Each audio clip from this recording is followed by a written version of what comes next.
Voltamos com o programa Saúde em Dia e hoje a presença da doutora Patrícia Miranda.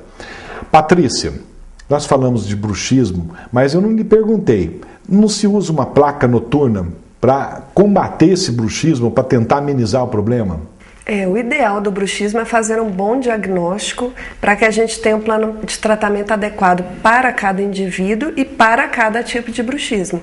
Então, geralmente, o paciente usa uma placa noturna quando é um bruxismo meio temporário, que não tem maiores consequências, mas sempre tendo um diagnóstico que a gente tem o fator oclusal envolvido, a gente tem que fazer um trabalho mais especializado para corrigir esse problema oclusal. Então, a placa para bruxismo, ela seria um paliativo.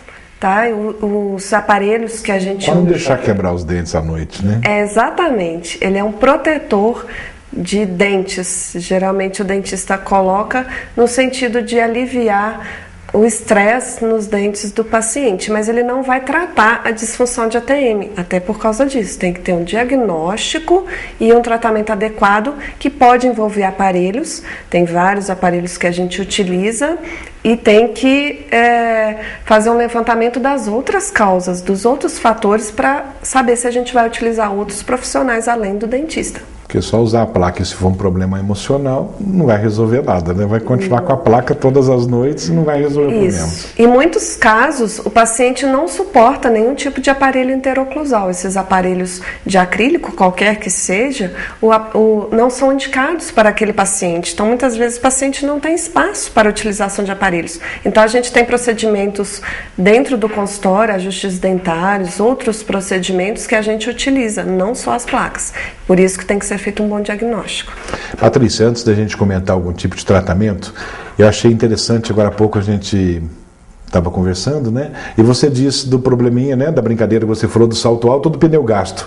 Explica pra gente isso? Isso eu achei legal, achei muito interessante. Né? Para o paciente entender bem, né, como é que funciona essa causa dentária, pode ser uma perda dentária, pode ser uma restauração alta, uma prótese que não ficou legal, bem adaptada. Quando dá uma diferença na oclusão, que o dentista tem que corrigir essa diferença, eu comparo muito como se o paciente tivesse com o pé de salto alto e um de chinelinho. Então o paciente fica manquinho. Ou seja, mastigar torto, né? Face de um lado. Isso, é exatamente isso aqui. Vamos usar um manezinho para a gente mostrar. Então, esse lado fica no ar, o dente não se encosta e a gente tem aqui um dentinho dele que encosta mais. Então, pode ser um dentinho perfeito que está um pouquinho torto. Às vezes pode ser uma restauração que ficou um pouquinho alta, né? Ou às vezes um dente interferindo numa mordida errada, de repente um dente de siso, que é o terceiro molar, ao invés de morder com o terceiro molar inferior, ele está mordendo com o segundo. Então, cruzamento de gato com cachorro não vai dar certo. E aí a gente tem que corrigir dentariamente. A gente vai tratar a causa. Por isso as plaquinhas não funcionam para todos os pacientes. Exatamente. Por causa do desequilíbrio que causa na mordida e que traz consequências nessa articulação e nessa musculatura. Patrícia, vamos falar assim de uma maneira geral. Eu acredito que cada caso é um caso, cada paciente, né, é um tipo de problema. Mas assim, o tratamento de uma maneira geral. Vamos começar. Esse tratamento está assim, acessível a todo mundo? É um tratamento caro ou é um tratamento que todo mundo pode fazer? Hoje em dia está um tratamento bem mais acessível, a gente tem um tratamento a médio e longo prazo, então o paciente não precisa pagar tudo de uma vez, porque ele pode ir parcelando o tratamento conforme o tratamento for sendo realizado. Porque não tem como fechar um prognóstico, como as causas são várias, de que esse paciente vai ser tratado em 6 meses, em 3 meses, em 1 ano. A gente tem uma previsão, então não dá para ter um pacote fechado, está bem acessível. É como eu te falei, cada caso é um caso, mas assim, tem como você dar uma explicada mais ou menos como funciona esse tratamento, como é o tratamento da disfunção temporomandibular? Sim, no meu caso, na minha clínica, a gente faz primeiro uma anamnese muito detalhada, um exame clínico muito detalhado e é em cima, embasado nesses dados, que a gente vai fazer o plano de tratamento. não se mexe no paciente pelo menos por 2 consultas. A gente só avalia e estuda o caso. Na terceira consulta é que a gente vai resolver se vai instalar um aparelho no paciente, se vai trabalhar com ajustes dentários para poder dar início a esse tratamento. Depois, com o andamento, a gente vai levantando os outros fatores associados. Ou seja, faz um estudo completo do paciente, né? E é por isso que você é bem procurada, você é um profissional excelente, né? Que tem todos, né? Você faz anamnese, você faz todo um estudo do paciente, ou seja, o paciente não vai chegando na primeira consulta, já vai indicando aparelho, isso, aquilo, né? Completamente errado, como a gente ouve, fui no dentista e mandou colocar aparelho, que virou moda, né? Parece que todo mundo gosta de colocar aparelho, ou todo mundo gosta de usar aparelho, né, Patrícia? Sim, a gente tem inclusive uma responsabilidade muito grande, porque as dores faciais têm diversas causas. Então, às vezes aparecem, por exemplo, pacientes com tumores, com nevralgias, com outras dores faciais que não são para serem tratadas pelo dentista, e a gente tem que fazer o diagnóstico diferencial e encaminhar esse paciente. Então, não dá para ir tratando sem analisar direitinho o caso. Estudar direitinho, né? Isso. Patrícia, vamos ouvir algumas perguntas, né, que nossa repórter Érica Azevedo tem pra gente? ATM, ou disfunção da articulação temporomandibular. Essa articulação é uma das mais complexas do corpo humano, responsável por mover a mandíbula para frente, para trás e para os lados. Além de causar as dores orofaciais, como dores de cabeça, estalos, dores no ouvido, entre outras, o paciente pode procurar por profissionais de diversas áreas. Se você está tendo algum desses sintomas, pode estar sofrendo dessa disfunção da ATM. E como esse assunto gera muitas dúvidas, a população pergunta: eu gostaria de saber se enxaqueca e dores de ouvido estão relacionados com a ATM. Então, Melissa, a enxaqueca, ela não está relacionada à disfunção de ATM diretamente. Às vezes se confunde o diagnóstico com a cefaleia tensional, mas a cefaleia tensional piora a intensidade e a frequência da enxaqueca e vice-versa. Já as dores de ouvido, quando não tem diagnosticado nenhuma patologia na região do ouvido, da audição, ela geralmente é relacionada à disfunção de ATM. Mais uma pergunta? Doutora Patrícia, até que ponto é interessante que nós cuidemos do problema local, sem que nós cuidemos da causa da dor, do bruxismo e todos os outros problemas que comete a temporomandibular? O bruxismo, acho que todo mundo quer saber do bruxismo, né, Patrícia? O pessoal adora bruxismo, né? O bruxismo, ele não é uma doença em si, ele tem toda uma história por trás. Então, a gente agir só na sintomatologia do paciente é só para socorrer a dor naquele momento do paciente. Mas a gente tem que avaliar a fundo a causa para evitar recidivas futuras. Exatamente, né? Vamos mais uma pergunta?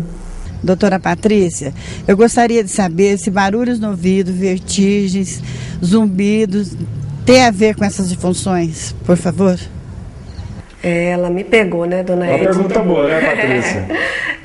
Os zumbidos, as vertigens, elas são uma incógnita até para os médicos, né, doutor? Exatamente. E a gente não tem, eu como dentista, não tenho como fechar um diagnóstico, porque eu não tenho como examinar detalhadamente esse paciente. Então, a gente vê a presença da disfunção de ATM, trata essa disfunção de ATM e exclui essa possibilidade. Se era disfunção de ATM, vai sumir esse sintoma. Se não, a gente tem que continuar procurando a causa. Doutora Patrícia, quem tem falha nos dentes pode ter essa disfunção? João Batista, só se não tiver muita sorte para poder não ter, porque geralmente o paciente perde um dente, ele tem todo um desequilíbrio dentário, muscular e, se persistir o não tratamento, acaba tendo um desequilíbrio articular também. Patrícia, falando, né, aproveitando a pergunta dele, ele falou em perder um dente. Se perde um dente e coloca, né, outro dente no lugar, faz um implante, esse implante tem que ser muito bem feito também, senão vai continuar com problema de bruxismo, enfim, inúmeros problemas.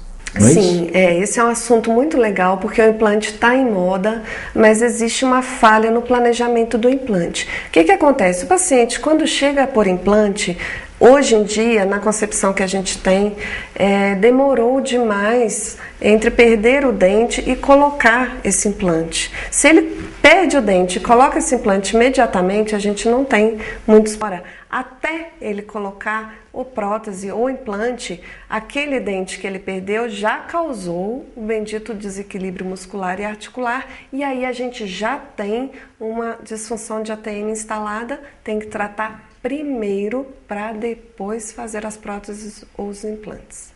Ok, vamos mais uma pergunta? Quais são as dores na face que não estão relacionadas com os dentes?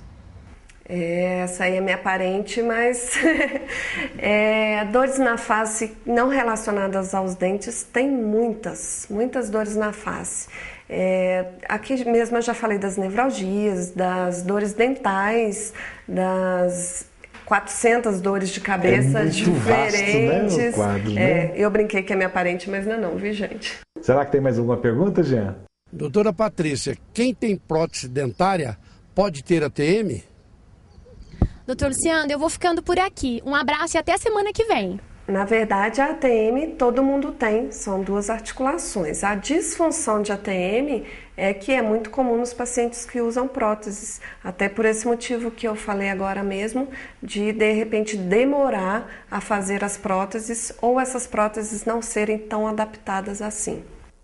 Tá ok. Ô Patrícia, mais ou menos assim eu entendo que funciona. Tudo que é moda, tudo que é novidade, todo mundo quer fazer de montão, né? Nós falamos dos implantes, todo mundo quer sair fazendo implante, tanto muitos profissionais, não podemos generalizar, como os pacientes, todo mundo quer fazer. Então tudo que é novidade, todo mundo quer fazer. E se fizer, vai fazendo muito, eu acho que acaba também fazendo muita besteira. Então tem que ter muita cautela, procurar um profissional especializado, um profissional cauteloso, como a doutora Patrícia, né, nos deu uma aula agora. Patrícia, estamos então chegando ao final, né? Tá ótimo o nosso bate-papo, mas estamos chegando ao final então de mais um programa.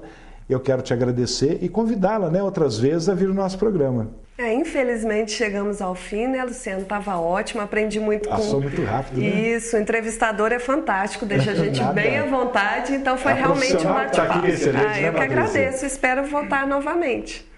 Então, Patrícia, chegamos então ao final de mais um programa Saúde em Dia. Até a próxima semana, se Deus quiser. Fique com Deus.